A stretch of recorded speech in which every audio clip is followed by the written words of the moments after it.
Yes, hello students. I welcome all of you on Unacademy platform and my world of economics. I am CS Mayank Agrawal, a company secretary by qualification and economics faculty on Unacademy platform. I am having a teaching experience of more than 10 years and currently working as a faculty on Unacademy platform. तो guys आज की इस video में स्वागत है। आप लोगों का शॉर्ट सीरीज चल रहा है जिसमें 5 से 10 मिनट के वीडियोस हम अपलोड करते हैं शॉर्ट कॉन्सेप्ट्स बताने के लिए। तो गाइज नेक्स्ट वीडियो यहाँ पर है इंटरमीडिएट गुड्स के ऊपर। देखिए इंटरमीडिएट गुड्स, जैसा कि मैंने आपको पिछली क्लास में बताया था, गुड्स दो प्रकार के होते हैं, एक होता है फाइनल गुड्स और दूसरा होता है इंटरमीडिएट गुड्स। इंटरमीडिएट गुड्स उन गुड्स को कहा जाता है जो प्रोड्यूसर यूज करता है प्रोडक्शन प्रोसेस के दौरान एज अ रॉ मटेरियल। आइए इंटरमीडिएट गुड्स के बारे में कुछ जानकारी इकट्ठा करते हैं। सबसे पहले इंटरमीडिएट गुड्स वो गुड्स होते हैं जिसको प्रोडक्शन प्रोसेस के दौरान पूरी तरीके से यूज कर लिया जाता है एक पर्टिकुलर अकाउंटिंग ईयर में। इसके दो क्राइटेरिया है, किसी भी गुड्स को इंटरमीडिएट गुड्स कहने के लिए यहाँ दो क्राइटेरिया होते हैं। पहला क्राइटेरिया है कि कोई भी ऐसा गुड्स जिसको हम रीसेल के लिए यूज कर रहे हैं या रीसेल कर रहे हैं उसको हम कहते हैं इंटरमीडिएट गुड्स। उदाहरण के तौर पे मान लीजिए कि मैं एक रेफ्रिजरेटर डीलर हूं, ठीक है, तो मैं अलग अलग कंपनी जैसे कि सैमसंग, वीडियोकॉन, एलजी, इन सब कंपनी से क्या करता हूं, फ्रिज खरीदता हूं और कंज्यूमर को बेचता हूं। तो मैं जो एक डीलर हूं वो ना तो गुड्स को डायरेक्टली कंज्यूम कर रहा है, ना तो मेरे लिए वो इन्वेस्टमेंट है, ना मेरे लिए बिजनेस के लिए वो इन्वेस्टमेंट है जिससे मैं प्रोडक्शन कर रहा हूं। तो फिर वो refrigerator, washing machine, TV, fridge, ये सब मेरे लिए क्या होंगे? तो ये मेरे लिए होंगे इंटरमीडिएट गुड्स। क्यों? क्योंकि उन गुड्स को मैं एक जगह से खरीद रहा हूं और दूसरे को रीसेल कर रहा हूं। So any goods which are purchased for resale to the end consumer, that is basically known as intermediate good. चाहे एंड कंज्यूमर को करो या किसी पर्सन को करो, जो आगे क्या यूज करता है उससे मेरे को कोई मतलब नहीं है। सो मेरे लिए वो वॉशिंग मशीन, वो फ्रिज, वो टीवी, ये सब इंटरमीडिएट गुड्स कहलाएंगे under the criteria of resale. दूसरा पॉइंट यहां पे आता है goods use for further production. अब यहां पे हम बात करते हैं एज अ प्रोड्यूसर। अब मान लीजिए कि मैं एक शर्ट मैन्युफैक्चरिंग कंपनी चलाता हूं, ठीक है। मुझे शर्ट बनाने के लिए फैब्रिक चाहिए, थ्रेड चाहिए, बटन्स चाहिए, ठीक, ये सारी चीजें मुझे चाहिए। इन सारी चीजों का मैं यूज करता हूं और उससे एक शर्ट बनाता हूं। अब शर्ट की वैल्यू मान लीजिए 1000 रुपए है, तो क्या उस 1000 रुपए में ये फैब्रिक का जो खर्चा है, ये बटन का खर्चा है, ये थ्रेड का खर्चा इंक्लूड नहीं होगा? ऑब्वियसली बात है इंक्लूड होगा। इन्हीं सबसे वो बना है शर्ट। तो शर्ट जो हो गया वो फाइनल प्रोडक्ट हो गया, लेकिन उसको बनाने के लिए जो यूज मैंने किया, जो रॉ मटेरियल्स मैंने यूज किए हैं जैसे कि थ्रेड, फैब्रिक और जो बटन्स है, ये सब मेरे लिए क्या होंगे? इंटरमीडिएट गुड्स माने जाएंगे, because these are the goods which are used for further production. तो इंटरमीडिएट गुड्स वो गुड्स होते हैं जिसको एक पर्टिकुलर साल में गुड्स एंड सर्विसेज बनाने के लिए पूरी तरीके से यूज कर लिया जाता है, जिसके दो क्राइटेरिया है, या तो वो रीसेल होगा या तो वो फर्दर प्रोडक्शन के काम में आएगा। I hope this is very clear about intermediate. दूसरा पॉइंट यहाँ पे पढ़ते हैं इंटरमीडिएट गुड्स के बारे में। जनरली होता क्या है कि इंटरमीडिएट गुड्स एक प्रोडक्शन यूनिट दूसरे प्रोडक्शन यूनिट से खरीदता है।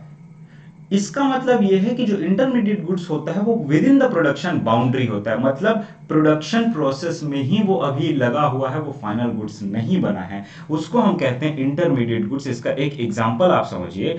इसका एग्जांपल ये है कि मान लीजिए कि मैं एक शूज मैन्युफैक्चरर हूं और जो मेरी कंपनी का नाम है am smart shoes manufacturing company, और मैंने एक लेदर मैन्युफैक्चरिंग कंपनी से कांटेक्ट किया और वो लेदर मैन्युफैक्चरिंग कंपनी लेदर बनाती है। तो मैंने उनसे कहा कि सर मुझे आपके कंपनी से 10 टन लेदर चाहिए। तो इसका मतलब क्या हुआ कि मैं एक प्रोडक्शन यूनिट है जो शूज बनाता है, वो भी एक प्रोडक्शन यूनिट है जो लेदर बनाता है, और मैं उससे क्या खरीद रहा हूं? लेदर खरीद रहा हूं शूज बनाने के लिए। तो मैं भी एक प्रोडक्शन यूनिट है, वो भी एक प्रोडक्शन यूनिट है। एक प्रोडक्शन यूनिट दूसरे प्रोडक्शन यूनिट से परचेज कर रहा है जो गुड्स, उसको हम इंटरमीडिएट कहेंगे। और ये अभी भी प्रोडक्शन बाउंड्री के अंदर है, क्योंकि ये प्रोडक्शन अभी हुआ नहीं है, प्रोडक्शन बाउंड्री के अंदर ही है, ठीक। तो these are generally purchased by one production unit from another production unit, that is intermediate goods remain within the production boundary. However, if the goods purchased by one production unit from other production unit is not meant for resale, then it is termed as intermediate goods. यहाँ पे बात वही आ जाती है जो मैंने पिछले video में आपको बताई थी फाइनल गुड्स के बारे में। तो यहाँ प्रोड्यूसर दो प्रकार के गुड्स यूज करता है, एक जो वो फिक्स्ड एसेट्स के तौर पर यूज करेगा, लंबे समय तक यूज करेगा, बार बार यूज करेगा, वो फाइनल गुड्स के कैपिटल गुड्स के अंतर्गत आता है। यहां हम लोग बात कर रहे हैं कि एक पर्सन जो है वो अपना एक दूसरे बिजनेस यूनिट से गुड्स परचेज कर रहा है, लेकिन वो उसको फर्दर प्रोडक्शन में यूज कर रहा है या रीसेल के लिए यूज कर रहा है तो वो इंटरमीडिएट गुड्स कहलाएगा। उदाहरण के तौर पे मान लीजिए कि एक मैन्युफैक्चरर ने दूसरे मैन्युफैक्चरर से कोई मशीनरी खरीदी अपने प्रोडक्शन के लिए, तो वहां पे उस पर्टिकुलर पर्सन के लिए वो मशीनरी इन्वेस्टमेंट है अपने बिजनेस में, ना कि वो उसको रीसेल कर रहा है। ठीक है, तो उदाहरण के तौर पे मान लीजिए कि एक लॉन्ड्री कंपनी है, वो लॉन्ड्री कंपनी ने एक वॉशिंग मशीन खरीदा सैमसंग से। तो ये जो लॉन्ड्री कंपनी है उसके लिए वो जो मशीनरी है, क्या वो उसको रीसेल कर रहा है? Answer is no. तो वो वॉशिंग मशीन उसके लिए इंटरमीडिएट गुड्स नहीं होगा, वो उसके लिए क्या होगा? Capital goods. क्यों? क्योंकि वो उसके बिजनेस में एज ए इन्वेस्टमेंट काम आ रहा है। ठीक, नेक्स्ट पॉइंट है value of intermediate goods is included in the value of final goods. इसके बारे में ऑलरेडी चर्चा कर चुका हूं कि जैसे कि मैंने एक शर्ट बना जिसकी वैल्यू 1000 रुपए थी, तो उस 1000 रुपए की वैल्यू में उसमें फैब्रिक का भी कॉस्ट इंक्लूड है, बटन्स का भी कॉस्ट इंक्लूड है, थ्रेड का भी कॉस्ट इंक्लूड है, लेबर का भी कॉस्ट इंक्लूड है। तो ये सारे के सारे इंटरमीडिएट गुड्स की जो वैल्यू है वो फाइनल गुड्स की वैल्यू में इंक्लूडेड है। इंटरमीडिएट गुड्स का लास्ट पॉइंट और बहुत इंपॉर्टेंट पॉइंट वो ये है कि intermediate goods should be used up in the same year. If they remain for more than 1 year then they are termed as final goods for the current year. क्या मतलब हुआ इसका? मान लीजिए कि एक फार्मर है जिसने 10 टन व्हीट प्रोड्यूस किया, उस 10 टन व्हीट में से उसने 7 टन जो व्हीट है उसको क्या कर दिया? बेच दिया। तो वो 7 टन जो व्हीट है, चलिए इसको एक दूसरे एग्जांपल से समझते हैं, ज्यादा अच्छे समझ में आएगा। एक शूज मैन्युफैक्चरिंग कंपनी है, उसने 10 टन लेदर परचेस किया। ठीक है, 10 टन लेदर में से 7 टन लेदर उसने क्या किया? उसी साल यूज कर लिया शूज बनाने के लिए, लेकिन 3 टन लेदर उसका at the end of the year बचा रहा।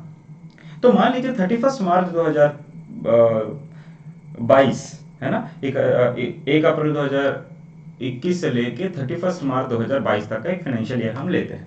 उसमें जब 31 मार्च 2022 को उन्होंने देखा तो 10 टन लेदर में से 7 टन लेदर उसने ऑलरेडी यूज कर चुका था शूज बनाने के लिए। तो शूज में ऑलरेडी वो 7 टन लेदर यूज हो चुका है, तो वो 7 टन लेदर तो क्या माना जाएगा? इंटरमीडिएट गुड्स माना जाएगा। लेकिन 3 टन लेदर अभी भी at the end of the year बचा हुआ है, यूज्ड अप नहीं हुआ है, तो उस कारण से उसको हम as a final goods consider करेंगे, वो स्टॉक में आएगा, इन्वेंट्री इन्वेस्टमेंट के तौर पे कंसिडर किया जाएगा। तो आई होप यहाँ तक क्लियर है आप लोगों को इंटरमीडिएट गुड्स का मतलब क्या होता है।